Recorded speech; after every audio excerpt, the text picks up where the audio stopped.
Hello everyone, I'm Conray. Welcome back to the channel. So in today's episode, I'll be talking about three main portions. First of all, it's the war and the entire implications of the war. Second of all, it's the positions that I've added into over the past week.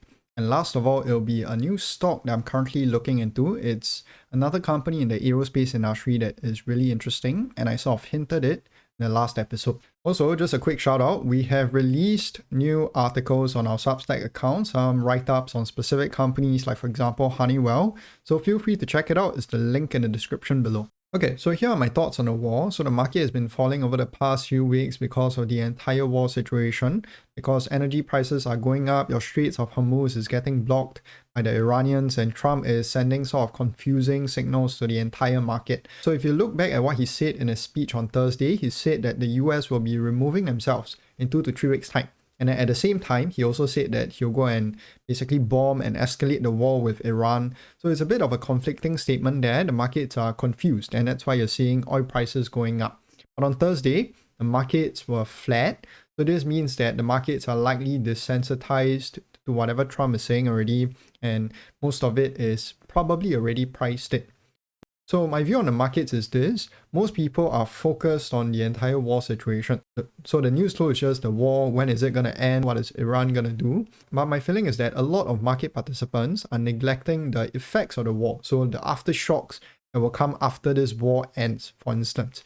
So if you look back at what Trump as well as Iran did to a lot of your different countries in the Middle East, they bombed a lot of your energy facilities, meaning to say that around 20% of the global supply will likely be impacted even if the war ends today. What does that mean? That means that oil prices will structurally stay higher for a period of time, which means inflation will stay higher, which means your interest rates will likely not fall this year at all. So my thought process is this: market participants are not pricing in the after effects of the war. I think your inflation will likely stay around for this entire year already. We will likely enter into a period whereby there's uncertainty. But of course, as usual, uncertainty is always in the market, so that is when you make your decision on when to buy and hold your positions, for instance. As for what I'm currently doing in the markets today, I'm still looking to add on the way down. Hopefully the market falls a lot more so that it enters into some of my entry zones for a lot of the companies that I currently hold. As for what I added over the past week or so, I added into two different companies. So first of all, it's Microsoft. Microsoft is down around, I believe, 35 or 40% from its all-time highs already. And it's an attractive price. I think the markets are pricing in a lot of risk into Microsoft's valuation today. So first of all, of course, you have the software risk, whereby the company will lose seats. That is what the markets are painting today. And second of all, the OpenAI narrative for the business is weakening, and that's why you're seeing Microsoft selling off over time. In terms of the software and the seat growth figures and all that, I think it's a narrative that is being painted by the markets today, but I don't believe that it is a valid one. Why do I say so? I covered this in a previous video already. LLMs are probabilistic. Your agents that eventually come up will also be probabilistic, meaning to say that they can do entry-level stuff. They can do data entry. They can clean the data for you.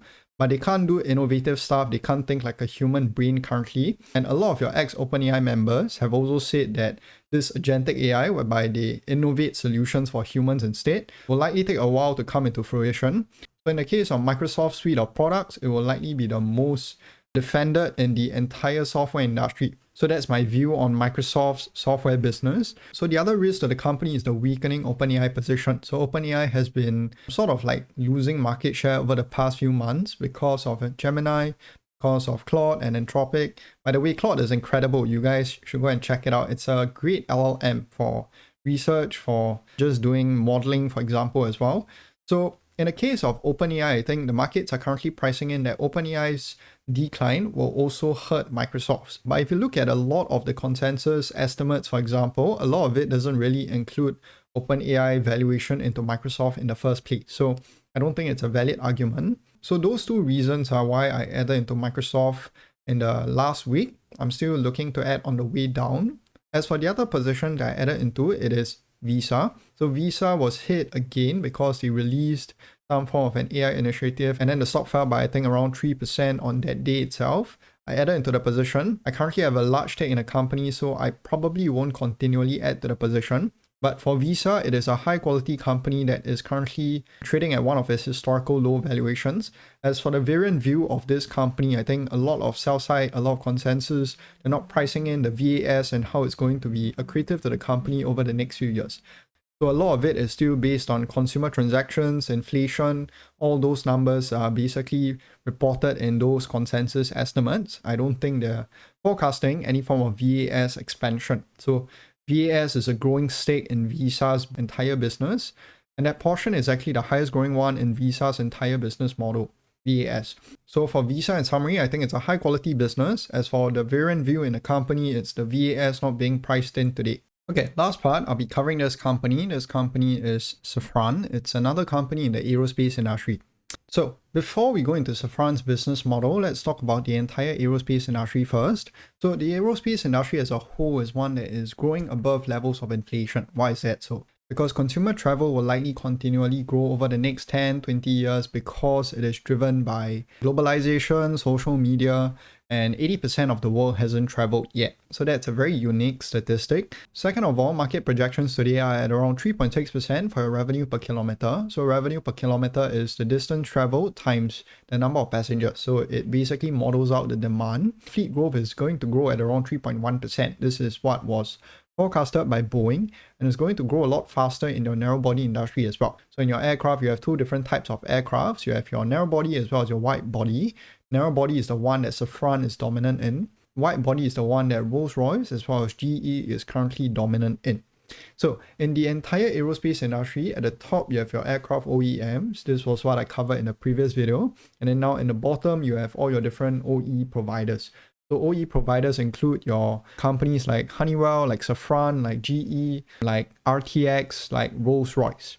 So your equipment OEs, they provide parts to your aircraft OEMs. They normally sell it at a loss, and they generate most of their EBIT from the aftermarket services that they provide. So think of the spare parts, think of the services for the OEs that they currently have in the aircraft. There are a few growth drivers for your entire OE industry. So first of all is pricing. Why do I say pricing? Because a lot of your OEs, they provide proprietary parts that are licensed, meaning to say there's no other alternatives. So you either pay up and get it, or you don't get it and you ground your planes. So that's why a lot of them have been able to increase the prices at decent rates over the past few years. So for example, in the case of Honeywell, they grew pricing between 5 and 10% based on an interview by the management team. For Safran, it is probably similar as well. If you work out the numbers, you compare the revenue growth to the EBIT growth, the pricing has been above inflation. Second of all is that you have installed base growth. So when you have more planes that are flying in service, what that means is that you have more planes that need servicing, more planes that need spare parts. And you have a forecasted 3.1% fleet growth CAGR from 2024 to 2044. So this serves as a predictable stream of income. It's sort of like an annuity-based stream of income for all these different OEs. Third of all is your maintenance intensity. So maintenance intensity is dependent on the age of the fleet as well as the reliability of the parts. So the second point is more of a structural problem. It is a problem that your OEs will have to fix themselves because, of course, if they're not providing reliable parts, then they'll be liable for it. In the case of aging fleets, currently now your retirement rates are at around 1% and your age of your fleet has been growing over time. So it has grown from around 13 years to around 15 years today. So when your age of your fleet grows over time, what that means is that it needs more maintenance, it needs more spare parts, and your maintenance intensity will grow and your short visit mix will also become more accretive to the company, more expensive as a whole.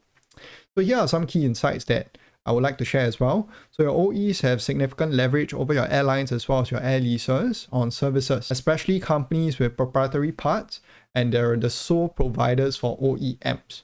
Second of all is that the recurring revenue provides great revenue visibility for all your OE providers for the entire duration of the aircraft life. So it's between 25 to 30 years for a lot of your aircrafts. Third of all is that regulation provides high barriers to entry. So typically for licensing, it takes around 8 years for you to get it licensed. So this really deters new entrants coming into the industry because you have to put up high R&D cost, you have to wait for a very long time, and for your airlines, it is almost impossible for them to switch because it leads to downtime for the planes. So for example, if you want to switch the part, you have to get it licensed, and in the meanwhile, You have to ground your planes and wait for it to get licensed. Lastly, production levels are currently still below COVID levels. So if you go and track the Boeing as well as Airbus delivery numbers and their production levels, it's still currently below 2018 because of a lot of different problems. But the main one is tied to engines for Airbus. So RTX has had a lot of problems over the past 2 to 3 years with some metal defects in the entire engine. So what Airbus is currently trying to do is they're trying to push for more CFM engines, CFM LEAP engines. So CFM is actually the joint venture between GE as well as Safran. So it's currently a 50-50 joint venture. So they're trying to push more of the engines towards CFM, meaning to say CFM will likely gain share over the next few years. That will be beneficial for the company in the future years ahead. Second of all, let's talk about the business breakdown of Safran. So Safran is a dominant business with a strong and durable moat. Why do I say so? So first of all, let's explain why CFM, which is the joint venture, is so dominant in the entire aircraft engine industry. So I have 4 different factors there. First of all, reliability. So reliability is extremely important. Why is that? Because your airlines, they need to make sure that they avoid downtime. Downtime meaning to say periods of time that your planes cannot be used for passengers, for travel, and so on, because it leads to revenue being lost during that periods of time. And currently for Safran as well as GE under the CFM, they haven't had any major engine problems over the past around 30 years to 40 years. So the last one was actually in 1980s. And if you compare this to competitors, like for example RTX has just had its problem with the GTF engines. Rolls-Royce also had a recent problem with their Trent 1000 engines, which is for wide bodies. So in terms of reliability, CFM is currently the most reliable. Second of all, market share. So CFM has 100% market share in your Boeing 737 model. It has around 70% market share in your A320 model, with growing share over time. So as I mentioned previously, Airbus is currently trying to push for more engines from CFM rather than from RTX. And they're currently trying to pursue some sort of a lawsuit with RTX also, because RTX is causing some form of a delivery bottleneck for Airbus. So as they deliver more of the engines, they will likely see a market share gain in your A320 portion, which will be beneficial to the company in the shop visits in the coming years. Third of all is the installed base. Installed base provides recurring revenues for the company. And last of all, in the case of engines, besides reliability, an airline or an aircraft owner will also have to consider 2 more factors. Number 1, fuel efficiency. Second of all is the time on wing. Time on wing sort of ties in with reliability as well. So in the case of fuel efficiency as well as time on wing, Safran is currently the most dominant one. It is above GTF as well as your Trent engines by Rolls-Royce. So they are the most reliable, they're the most efficient, and they have the most market share in this segment. Second of all, let's talk about Safran's EBIT breakdown. So there's 3 different segments for the business. You have aerospace propulsion, which is around 50% of revenue and around 70% of EBIT. You have the second portion, which is equipment as well as defense. There's around 40% of revenue and 30% of EBIT. So under equipment and defense, they sell mainly your carbon brakes, your landing gear, as well as some defense items as well. Last of all is aircraft interiors. They sell the seats, they sell your aircraft entertainment devices and some wiring as well. So for Safran, as you can see, majority of the EBIT actually ties towards the propulsion business. And in the propulsion business, of course, majority, if not 100% of the EBIT comes from aftermarket revenue. Why? Because a lot of your OEs, they typically sell the engines at a loss to your OEMs. In the case of Safran and CFM, it is similar as well. So likely most of it, if not all of it, comes from the aftermarket services that they provide. So aftermarket services, you have maintenance as well as spare parts. Those 2 portions are the ones that are driving revenue in the aftermarket business. Let's explain the shop visits. So shop visits refers to the times where they have to get maintenance, where they have to get spare parts to replace some of the portions in the entire engine. So there are 2 different reasons why someone would go for a shop visit. First of all, it's regulated. So regulations mandate that after a certain period of flight hours, they have to get those parts replaced. Second of all is, of course, when those parts become faulty. So typically for an engine, you have 3 to 4 shop visits. So the first one is 7 years after your entry into service. Second one is between 14 and 16 years after the initial entry into service. Last of all is between 22 to 24 years after the initial entry into service. So in the case of the different shop visits, the one that is the most accretive will be the second shop visit, which is SV2. Because for SV1, you're not doing any form of major overhaul. You're just maintaining the parts. You're selling kits to increase the time on wing. The shop visits that will yield the most returns for Safran and CFM will be your shop visit 2 as well as your shop visit 3. So shop visit 2, you have a major overhaul. Shop visit 3, you will also have a major overhaul, but there are some risk with USMs. USM refers to used serviceable materials, which is materials that come out from old planes. So when old planes retire, what they will do sometimes is they will take out the parts, then they'll use it for existing planes.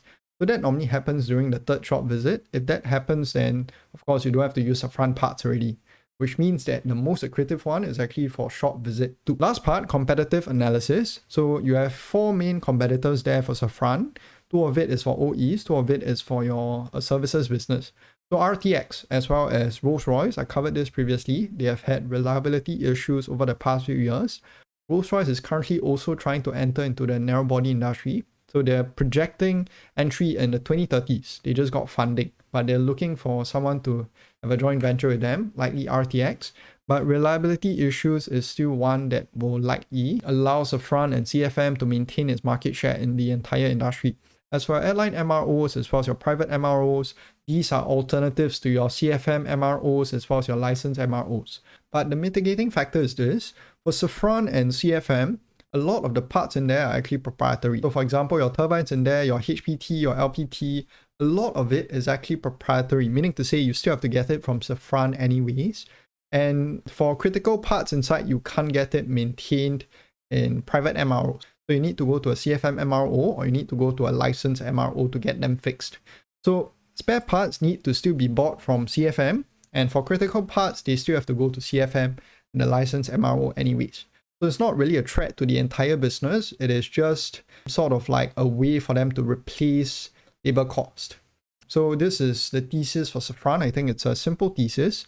So the thesis is actually one that's tied to the shop visits for CFM engines. So for CFM, you have 2 different engines. As I mentioned previously, you have your CFM engines as well as your LEAP engines. They don't really deliver CFM engines anymore. They're pushing for LEAP engines. But because of the lag time and shop visits, the LEAP engines will likely only be accretive, maybe 5 to 6 years down the road after they have their first shop visit. So a lot of the EBIT over the next few years will still be tied to your CFM engines. And in the case of your CFM engines, this is what management has said. So they recently increased the guidance in the Q1 earnings call. This was, I think, around 8 months after GE raised the guidance. So Safran's management team has historically been conservative. If you look at the graph on the bottom right hand corner, this is actually the guidance in 2021. So they had the Capital Markets Day in 2021, and the actual shop visits is the one in blue. So yeah, they've been conservative historically. So in the case of what Safran's management team has said, they said that there'll be 750 more shop visits over the next 3 years for CFM engines. And after which, there'll be a fall in terms of your CFM shop visits. But my view is slightly different here. I think the management team is being a bit conservative because they just raised the guidance in the last quarter, so they don't want to overpromise. Because if you look at the historical delivery timeline and the delivery numbers actually peaked in around 2015. So that means that the likely peak will be between 2029 and 2031. So this is excluding the fact that there was a COVID delay as well. So the peak could really be maybe a few years after that because of the delay in the shop visits. It is likely projected to peak in the 2030s based on the historical delivery numbers. And retirement rates are still being kept low. So a key leading indicator for shop visits is your retirement numbers. Retirement numbers are currently kept low because production numbers are kept low from Airbus as well as Boeing. And in the case of CFM, they have the ability to control those production levels as well because the engine is the most critical part of the entire aircraft. So if they want to make sure that retirement numbers are low, what they can simply do is to limit production. Don't produce as much as what the market wants, and you'll be able to keep retirement rates at this current level. And so a combination of a few things, retirement rates, deferred revenue, as well as your delivery timeline, will likely allow the company to have shop visits that will peak after 2028, which is variant from what the management is guiding today. So this is my view on Safran. And second of all, you have another thesis as well that is tied to your LEAP engines. So currently for LEAP engines, they are not really realizing profits on it. So they just turned net profit margin positive in a LEAP engine in the last quarter because they were trying to put a lot of those collection of cash into something called performance warranties, meaning to say it is sort of like a warranty in case there's some form of problem with the LEAP engines. But as the reliability of the LEAP engines become proven, you will likely see those performative warranties being transferred right straight to the bottom line for the company. So if you bring it over, that just means it's around 800 million of extra net income for the company. So that's the second thesis for the company as well. Current valuations are at around 28 times normalized P ratio, around 21 times EV to EBIT normalized. It is at the mean of the past 10 years, so it is neither cheap nor too expensive in my view. The war will likely have an effect on Safran because they have revenue that is tied to flying hours, and your flying hours will also lead to a decline in shop visits. The issue now is whether or not the markets are over-exaggerating it. Hopefully the markets over-exaggerate the impact and the stock falls maybe 20-30% for a decent entry. I think Safran is a great business, and even after this 2030 cycle, there will be another cycle as well, which is tied to your LEAP engines. So I hope you guys have found this video useful. This is another company that looks really interesting. Check the Substack out for the Honeywell write-up, and I'll see you guys soon.